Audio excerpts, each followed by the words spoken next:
자, 인생을 살다 보면 우리가 위기를 맞게 됩니다. 위기는 여러 가지죠. 그리고 사람들마다 그 위기의 수준이 다릅니다. 강도가 다르죠. 특별히 이 위기는 우리가 쉽게 다룰 수 없는 우리의 범위를, 우리가 감당할 수 있는 범위를 넘어섰을 때 우리는 그것을 위기라고 말합니다. 한 사업가가 사업을 하는 동안에 자금이 완전히 바닥이 나는 것, 그리고 매출이 줄고 경기는 최악이고 또 직원들은 임금을 올려달라고 바깥에서 데모를 하고 은행에 대출 받았던 것은 빨리 갚으라고 독촉을 하고, 그래서 너무 심한 압박감과 스트레스에 쌓여서 몸이 안 좋아서 병원에 갔더니 진찰을 했는데 암이라고 판단이 날 때 우리는 그런 상태를 우리가 위기라 이렇게 얘기하죠. 어떤 것도 기댈 것이 없는, 완전히 바닥을 치는, 자신의 삶의 모든 것이 다 무너져 버린 상태.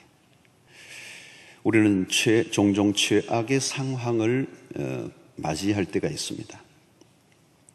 자, 오늘 이 본문의 17절의 말씀이 바로 그런 상황이죠. 비록 무화과 나무가 무성하지 못하며 포도나무에 열매가 없으며 감람나무에 소출이 없으며 밭에 먹을 것이 없으며 우리의 양이 없으며 외양간에 소가 없을지라도. 자, 오늘 이 하박국은 경기가 좀 좋지 않다 이 얘기를 하고 있는 것이 아닙니다. 한 번도 경험해 보지 못했던 초대형 재난 속에 있다는 것을 말합니다. 한 번의 어려움으로 그친 것이 아니고 계속 비보를 듣고 있는 거죠. 지금 상황은 바벨론에 의해서 유다가 침공을 당합니다. 모든 것이 바벨론에 의해서 무력적 침략을 통하여 유다의 모든 나라에 파괴되고 탈취를 당하는 일이 일어나는 것이죠. 사람들은 포로로 붙잡혀가고 부녀자들이 약탈을 당하고 죽임을 당하는 상황입니다. 그동안 백성들이 땀 흘려 쌓아놓았던 농작물들을 바벨론의 적들에 의해서 빼앗깁니다.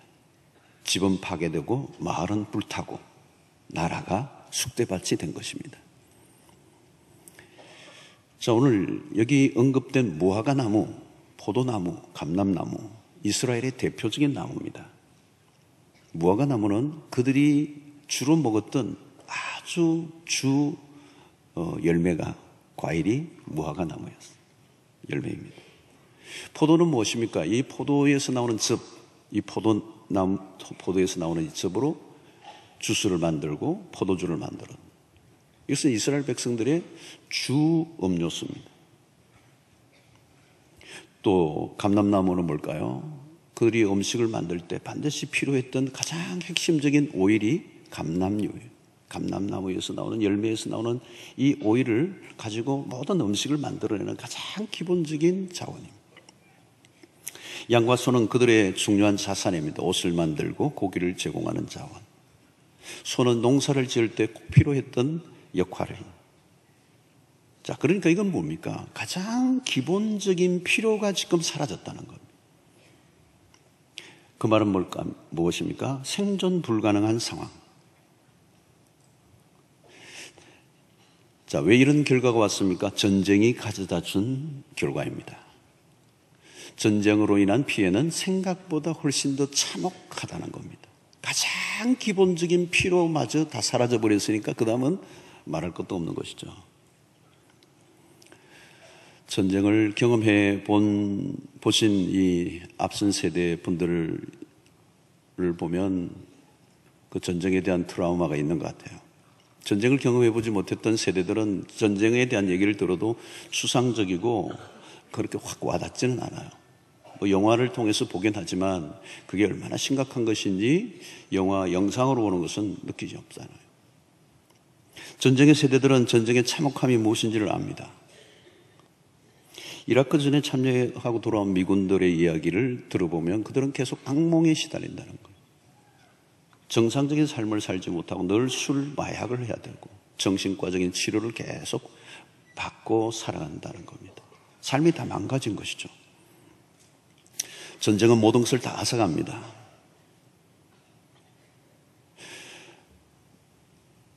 취직이 안 됐다, 실직했다, 경기가 안 좋다.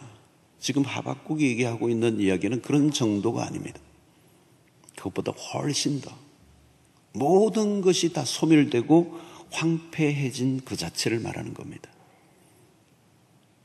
유다는 바벨론의 침공으로 모든 것을 다 빼앗겨 이제 모든 게 사라져버린 상태를 지금 얘기하죠. 풍요가 아니라 심각한 결핍 속에 시달리고 있습니다.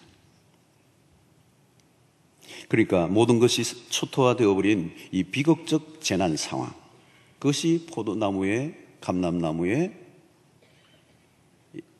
열매가 없다는 거죠. 자, 이런 상황에 처하면 일반적으로 어떤 반응이 일어날까요?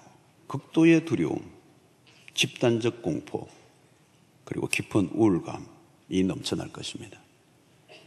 곳곳에서 신음과 절규로 비탄에 잠겨 있을 것입니다. 너무 큰 절망적인 사건을 경험하면 이 몸, 마음이 움직이지 않아요. 사람들은 거대한 풍파에 산산조각이 나고 할 수 있는 것은 아무것도 없습니다. 소망이 뿌리채 뽑힌 상태를 말하는 것입니다. 자, 그런데 오늘 이 본문에서 이 하박국서를 마지막 마치면서 결론적인 대목이 나오는데 오늘 18절이 아주 대반전을 이루죠. 나는 여호와로 말미암아 즐거워하며 나의 구원의 하나님으로 말미암아 기뻐하리로다.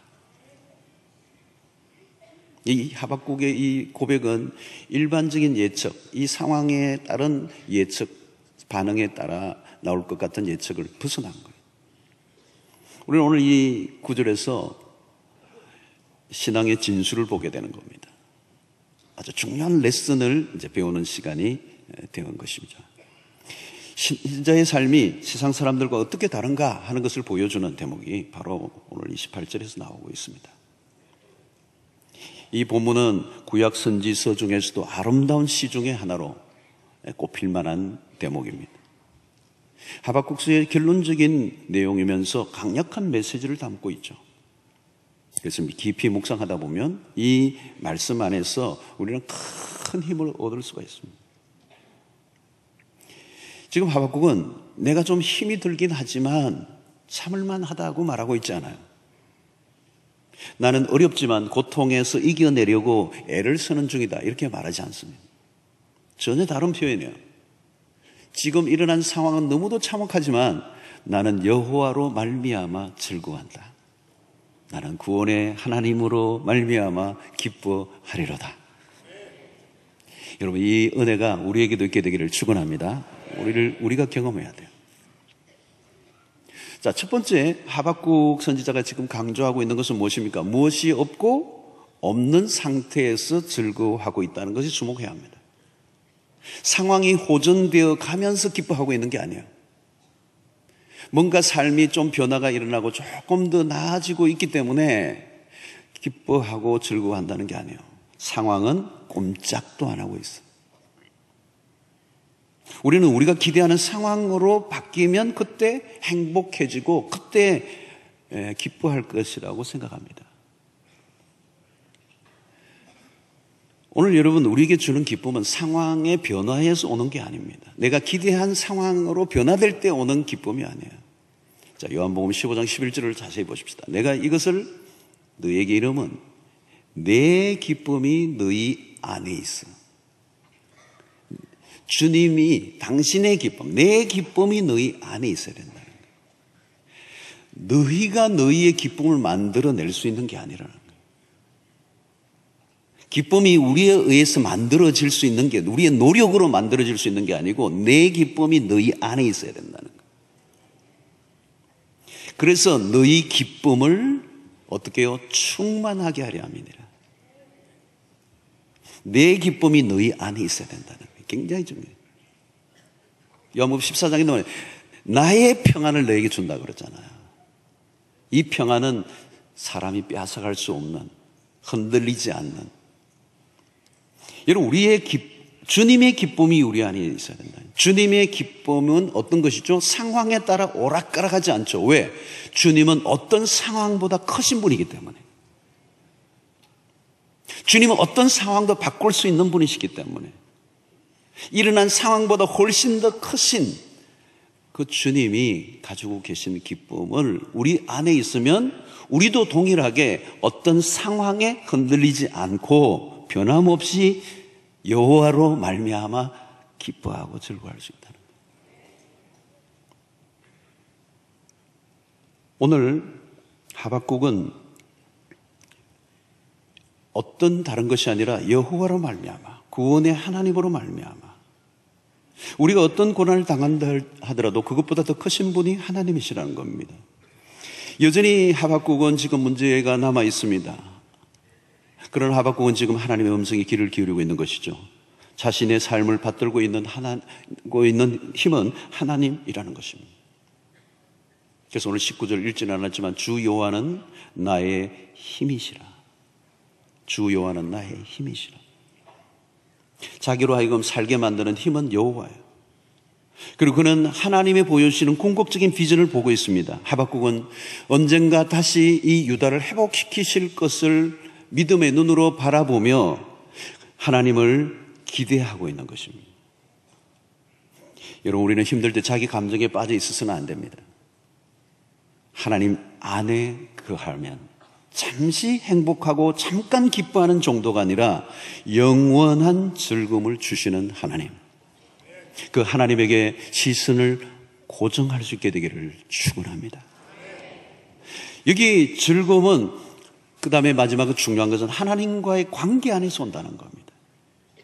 포도나무와 무화과 나무의 열매가 번성하면 얼마나 좋겠습니까? 아니, 이스라엘 역사에 그런 적이 있었습니다.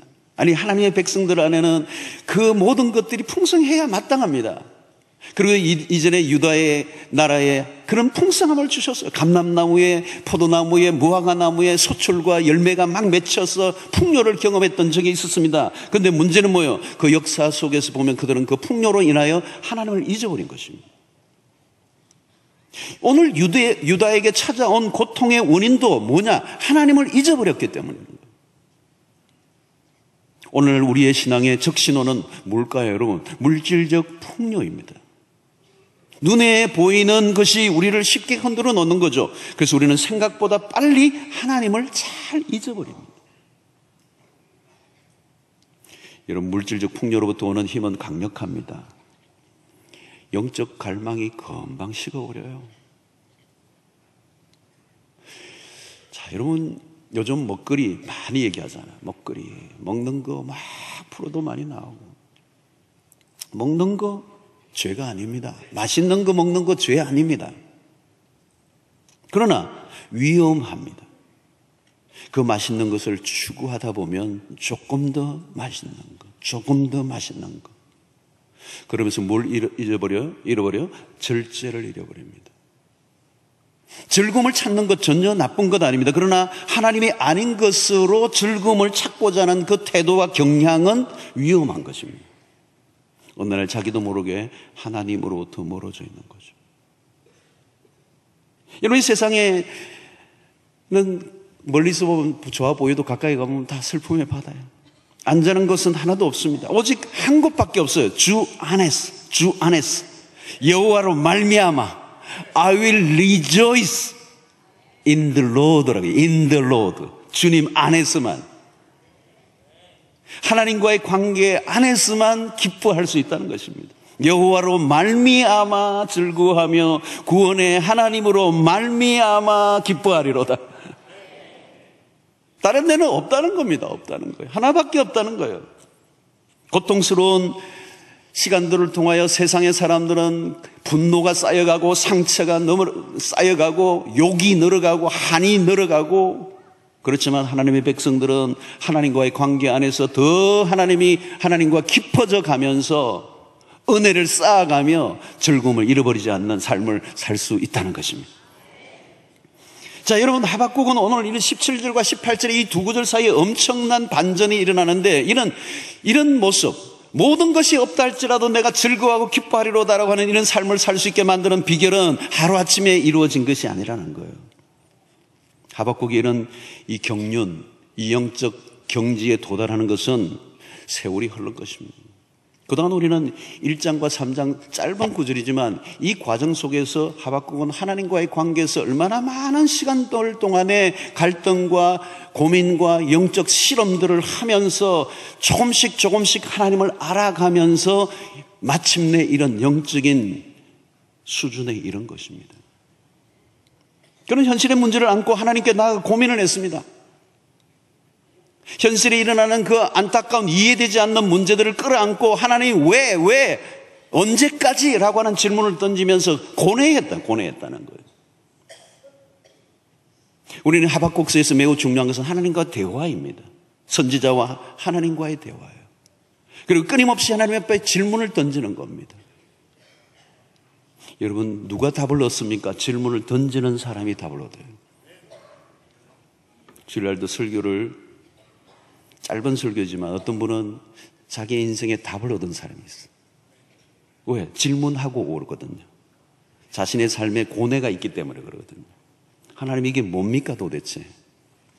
그 질문, 그 갈증, 그 고뇌, 그걸 가지고 있는 사람은 답을 얻을 수밖에 없어요. 여러분, 종교개혁자 마틴 루터도 고민이 많았던 사람이에요. 그 시대 속에 그 누구보다도 어두운 진리가 가려워져 있는, 오도되어져 있는 혼란한 시대 속에서 자신의 문제, 죄의 문제를 가지고 끊임없이 갈증을 가졌거든요. 이 죄의 문제가 속 시원하게 해결되지 않는 거예요. 그 시대에 로마 캐톨릭이 가르치는 교리로는 내 이 죄 문제가 해결이 안 되는 거예요. 해결이 안 돼. 내 영적인 이 자유함이 없는 거예요. 끊임없이 그 죄의 문제를 해결하기 위해서 고해성사를 하고 끊임없이 자기는 고행과 수행을 하고 수없는 책을 뒤집고 설교를 듣고 해도 이 문제가 해결이 안 되는 거예요. 죄의 문제, 가장 인간의 본질적인 이 내면의 문제가 해결이 안 되니까 그냥 영적으로 시달리는 거예요. 그러니까 어느 날 하나님이 마틴 루터에게 로마서 1장 17절을 말씀을 통해 답을 주시는 거예요. 그러니까 그 고뇌 속에 깨달은 하나님의 진리의 답변을 듣고 자기 인생의 자유를 얻으면서 환희와 기쁨과 그 진리의 경이로움에 빠져서 내 이 진리에 눈을 뜨지 못하고 죽어가고 있는 그 시대의 백성들을 바라보며 이건 내 생명을 걸고 전해야 되겠다. 생명 건 겁니다. 그 당시 마틴 루터가. 그게 독일 사회를 바꾼 게 아니고 종교의 영역만 바꾼 거 아니고 세계사를 바꿔놓는 엄청난 업적이 된 것이죠. 성도 여러분, 오늘 현실 안에 우리가 겪고 있는 고통 중에 하나는 답이 없는 거예요. 고통의 고통은 답이 없다는 거예요. 내가 겪고 있는 이 문제에 대한 답이 없는 거예요. 고통 자체가 어려운 게 아니라 답이 없는 거예요. 욥기에서도 가장 고통이 뭐냐면 욥이 당한 고통도 고통이지만 그 고통에 대해서 제대로 알지 못하는 사람들이 그 고통을 해석하는 친구들로 인한 고통도 크지만 자기 스스로가 하나님과의 관계 속에서 답을 얻지 못하니까 그게 욥이 당한 가장 큰 고통이었단 말이에요.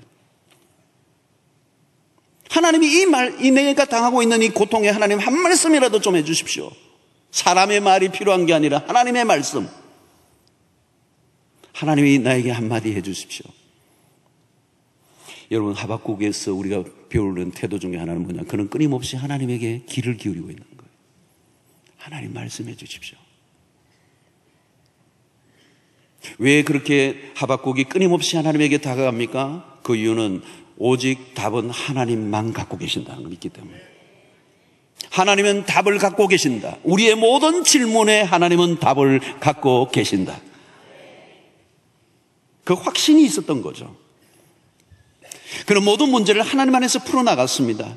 그 가운데 그는 뭐예요? 점점 그 문제를 가지고 하나님 앞에 나갔는데 결국은 그 문제 속에서 끊임없이 하나님과 대화하는 가운데 그는 하나님이 누구인가를 알게 된 거예요. 그는 유다를 통치하실 뿐만 아니라 주변의 바벨론도 통치하시고 역사를 주관하시는 우주의 모든 만물을 다스리시는 주권자 하나님이시다. 그분은 의로우시다. 그분은 공평하시다. 그분은 사랑이시다. 그리고 언젠가는 하나님이 당신의 유다 백성을 회복시켜 주실 것이라고는 비전을 보는 거예요. 여러분, 그러면서 그는 점점 영적 성숙의 단계로 나아가는 것입니다. 영적 성숙은 시간을 필요로 합니다. 아니, 세월만 지난다고 영적 성숙이 일어나는 것은 아닙니다. 우리에게 일어나는 다양한 사건을 통하여 하나님이 일하시는 것을 볼 줄 알아야 하는 거예요. 여러분, 하나님은 일하시되 어떤 눈에 보이는 어떤 것들이 아니라 우리의 삶에 일어나는 사건들, 그것이 때로는 내 인생의 비극이라고 말하고 불행이라고 말할 수 있는 그 사건이라 할지라도 그 일을 통하여 하나님은 우리를 통하여 일하시고 우리의 삶을 다루시고 우리를 여물게 하시고 우리를 세워가신다는 거예요. 그래서 고난은 우리의 삶을 파괴하기 위해서 하나님이 주신 것이 아니라 우리의 인생을 더욱더 아름답게 빚어내시려고 하시는 하나님의 의도가 그 안에 들어가 있는 것입니다.